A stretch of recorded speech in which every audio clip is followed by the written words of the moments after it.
परम प्रेममय परम दयाल पुरुषोत्तम श्री श्री ठाकुर जी के रातुल चरणों में सहस्त्र कोटि प्रणाम।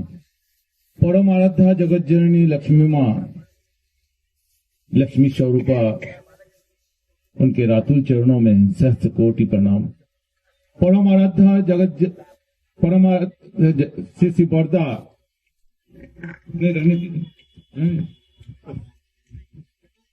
श्री श्री बरदा पितृदेव के श्री चरणों में सहस्त्र कोटि प्रणाम।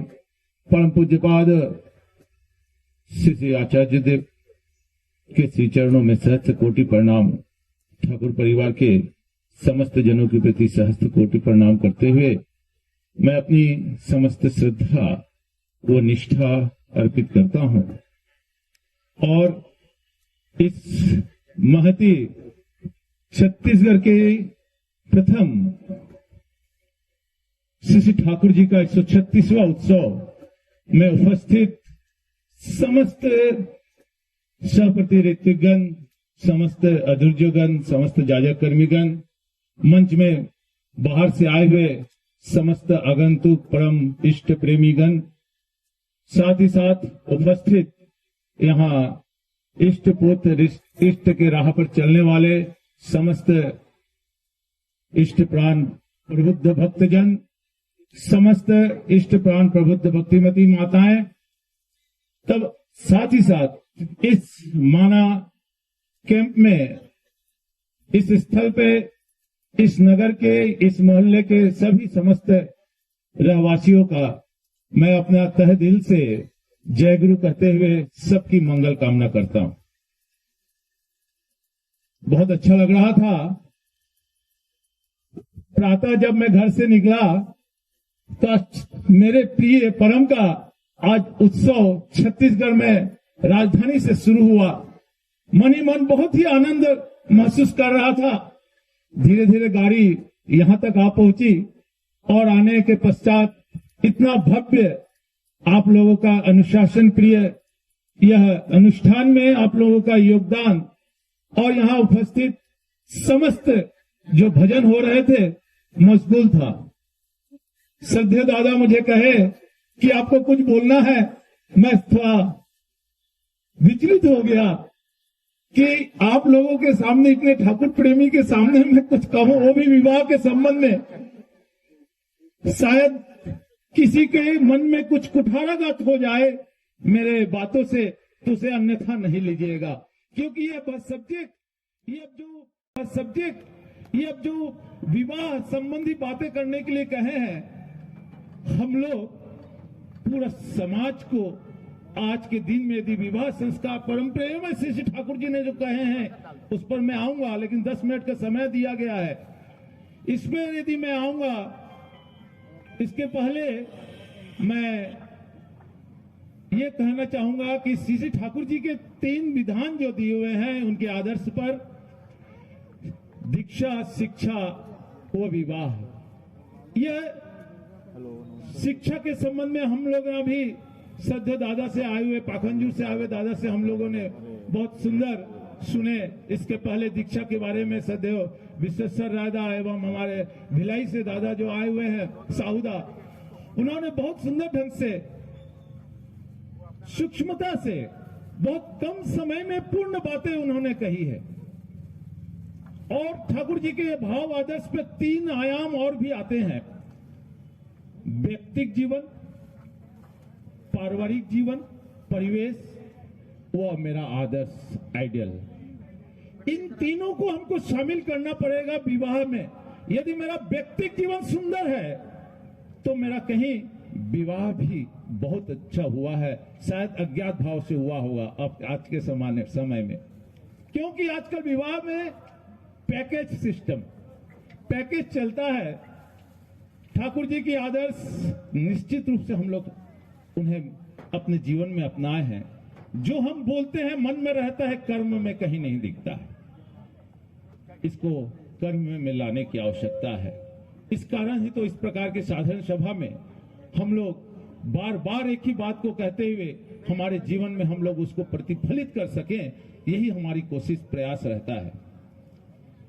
मैं एक पुस्तक पढ़ रहा था उसमें लिखा हुआ था कि लंदन में एक व्यक्ति दिन के उजाले पर एक व्यक्ति को ढूंढ रहा था। यह बात को मैंने जब पढ़ा तो मुझे बहुत हंसी आ रही थी, लेकिन आज वर्तमान युग में जब मैं इसे सोचता हूं तो मेरे को यथार्थ समझ में आता है। हम लोगों की स्थिति भी वही है।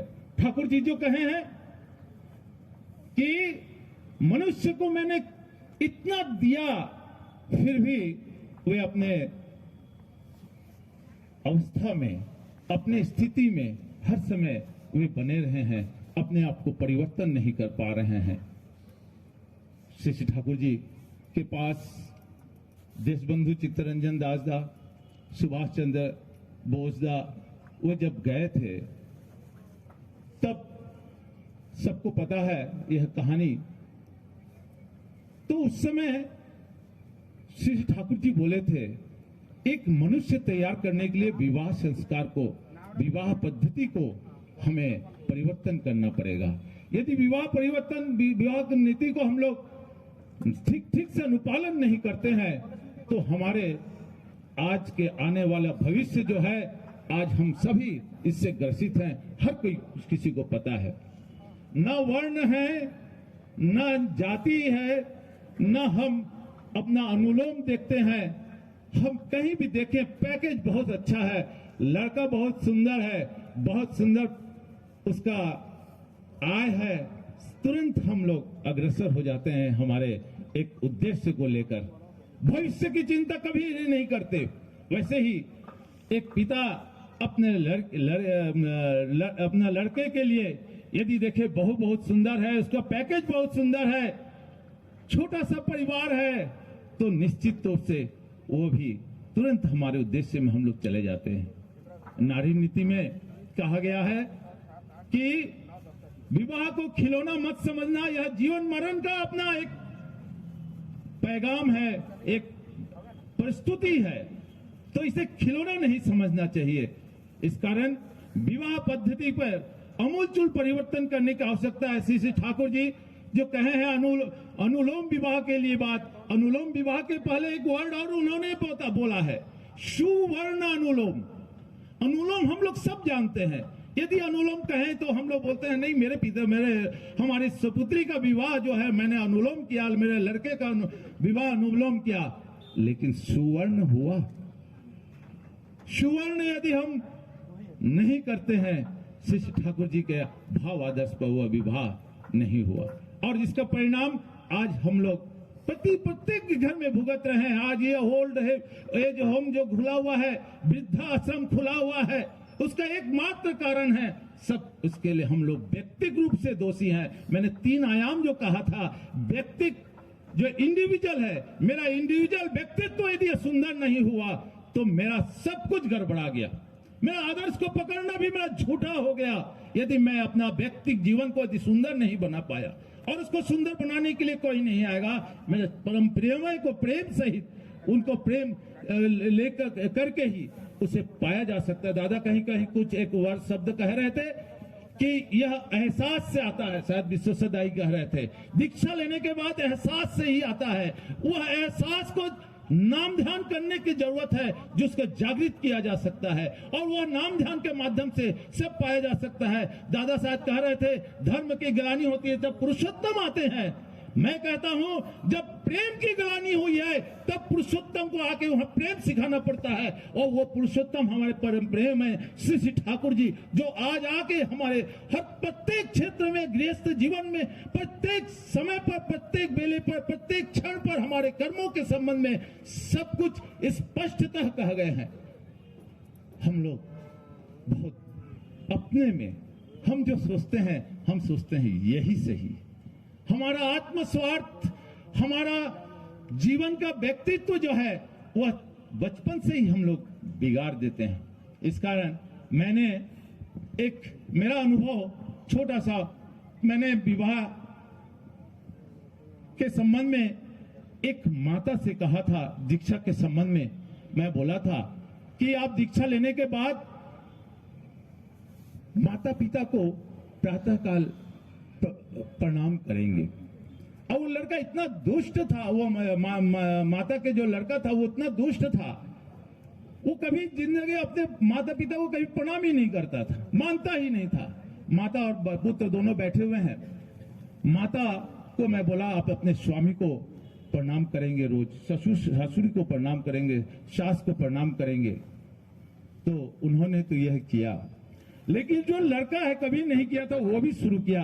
तो बहुत दिन बाद उसके पिताजी मिले थे, पिताजी दीक्षित थे, तो बोले दादा आपने क्या बताया, मेरा लड़का जो सुधर गया। मैं बोला श्री श्री ठाकुर जी का आदर्श के बारे में मैंने जो कहा है वो उसका पालन कर रहा है, तब आपको ऐसा लग रहा है। तो यदि विवाह अनुलोम है, वर्ण है, निश्चित तौर से हम लोगों का परिवेश जो मैंने कहा था, व्यक्तिगत जीवन सुंदर होगा तो मेरा परिवेश सुंदर होगा, और परिवेश सुंदर होगा तो मेरा आज मोहल्ला सुंदर होगा, समाज सुंदर होगा, मेरा पारिवारिक संबंध सुंदर होंगे, मेरा देश राष्ट्र सब सुंदर होगा। इसी के साथ मैं बड़ा सा समयबद्ध तरीके से मैं चलना चाहता हूं, शायद समय भी शायद 2 मिनट अधिक हो गया है। मैं आप सभी की मंगल कामना करते हुए सबको राम दे। जय गुरु।